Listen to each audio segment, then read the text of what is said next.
Lo que buscamos es esta cremosidad interna. Esto es Ciencia y Cocina, el clásico cheesecake vasco, una receta que muchos admiran y sobre todo buscan lograr. Hay muchas recetas, muchas técnicas, pero hoy te quiero comentar la que mejor nos ha funcionado a nosotros, sobre todo utilizando una excelente técnica. ¡Lo veremos! Esto es Ciencia y Cocina. Insisto que es una receta muy admirada y que muchos pasteleros buscan lograr. Ahora, claramente estas recetas tienen sus dificultades. Si me preguntan, lo que más nos costó de esta receta fue estandarizar los tiempos de cocción, puesto que lo que buscamos es esta cremosidad interna. Claro, es cosa de gustos, pero reitero una vez más, es lo que más buscan de esta receta. Entonces lo importante de este video es comentarte los tips esenciales para que puedas lograrla y sobre todo estandarizarla. Toda la receta, ingredientes y pasos los vamos a dejar en la descripción.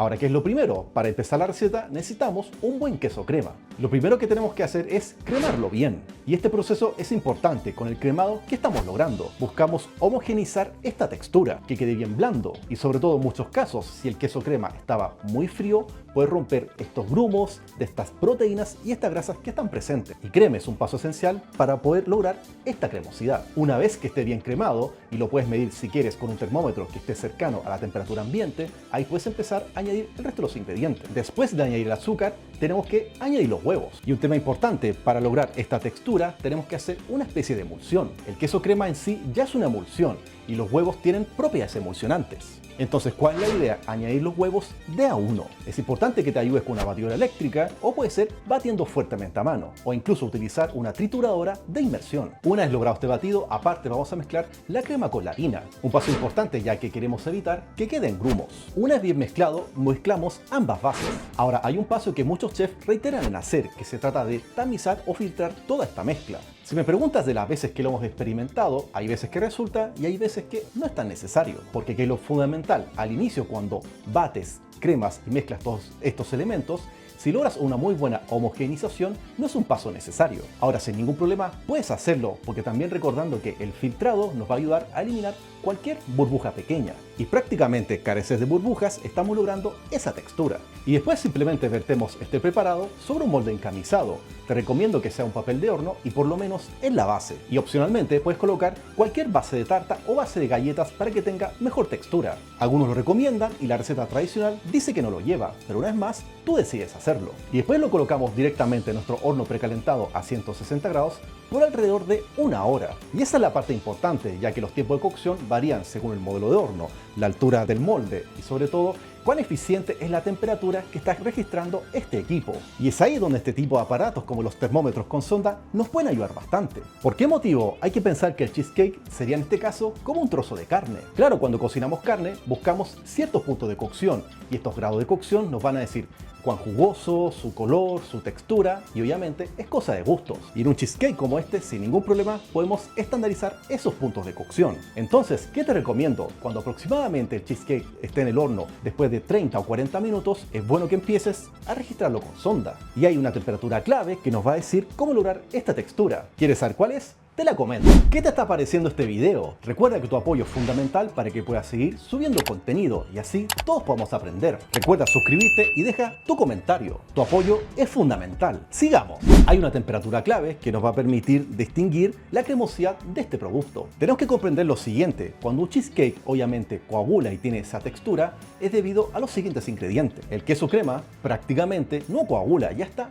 coagulado. Lo único que influye es que cuando se enfría, sus grasas solidifican un poco más y nos van a dar esa textura. Pero acá hay dos ingredientes clave, la harina y los huevos. ¿Qué estamos buscando? Estamos buscando un punto de coagulación preciso dentro del huevo y el punto de gelatinización en la harina. ¿Y qué significa eso? Sabemos que cuando cocinamos un huevo, por ejemplo un huevo duro, es que tiene una consistencia mucho más firme. Y ese huevo, si me preguntan, por lo menos está logrando unos 80 grados internos. O sea, si nuestro cheesecake sobrepasa los 80 grados, lograríamos una textura bien firme, claro, pero tal vez un poco harinosa o rasposa. Entonces, si buscas ese tipo de textura, sería un buen consejo que apuntes a esa temperatura. Pero nuevamente, ¿cómo lograr este punto tan cremoso? La idea es que la sonda llegue por lo menos a 60 grados. Y nosotros para registrarlo utilizamos una sonda desde el inicio que es inalámbrica. De esa manera monitoreamos el punto de cocción y así sabemos en qué momento precisamente debemos retirarlo. ¿Y qué logramos a 60 grados? En el caso del huevo, vamos a lograr que gran parte de sus proteínas empiecen a coagular. Pero ojo, no todas, principalmente las proteínas de la clara y parte de la yema,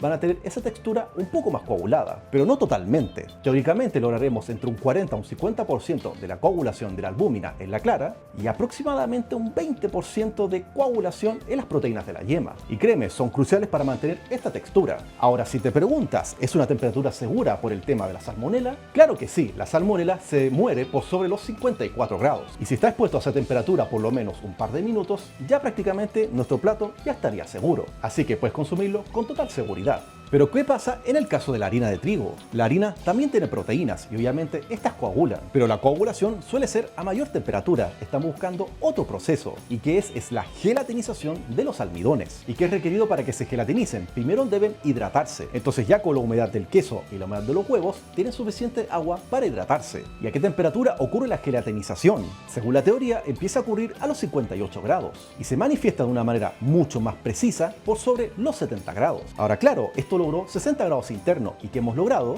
Logramos una óptima gelatinización.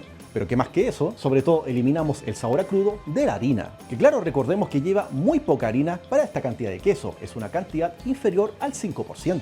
El fin de la harina es absorber ese exceso de humedad dentro del producto. Por eso es un ingrediente fundamental, pero insisto, muy poco es requerido. Entonces nuevamente, a esta temperatura de 60 grados, vamos a lograr esta textura. Pero ojo, nos falta un paso importante. Una vez hayamos rectificado que la temperatura interna de nuestro producto son 60 grados, tenemos que retirar este producto. Lo dejamos enfriar a temperatura ambiente por un espacio no máximo de 2 horas y después va al refrigerador. ¿Cuál es la idea? Por lo menos este pastel debe reposar entre 12 a 24 horas. ¿Y qué termina de ocurrir durante ese proceso? Las proteínas presentes empiezan a gelificar lentamente, se empiezan a unir como una malla de este estilo. De esa manera logra esa textura bastante más consistente. Las grasas presentes, principalmente el queso crema y de la yema, terminan por solidificarse y es importante para la textura. Y la harina termina de hidratarse. De esa manera no tendremos exceso de humedad. Entonces, una vez haya reposado, retiramos del molde, retiramos papel y ya podemos degustarlo. Ahora, un punto importante. Si ves esta receta en muchos lados, normalmente la superficie suele ser mucho más dorada. Y claro, por eso muchos le dicen el cheesecake quemado o burnt cheesecake tipo vasco. Si busca lograr ese dorado,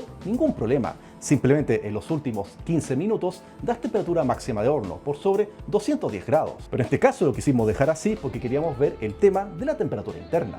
Así es que una vez más es cosa de gusto. Entonces ahora analicemos el cheesecake ya bien frío. Notamos una muy interesante cremosidad. Prácticamente es casi como una mantequilla, como una crema. Pero lo bueno es que con este punto se mantiene bien el corte. En este caso mantiene su forma. Un aroma muy agradable, pero sobre todo una sutil cremosidad casi como una seda.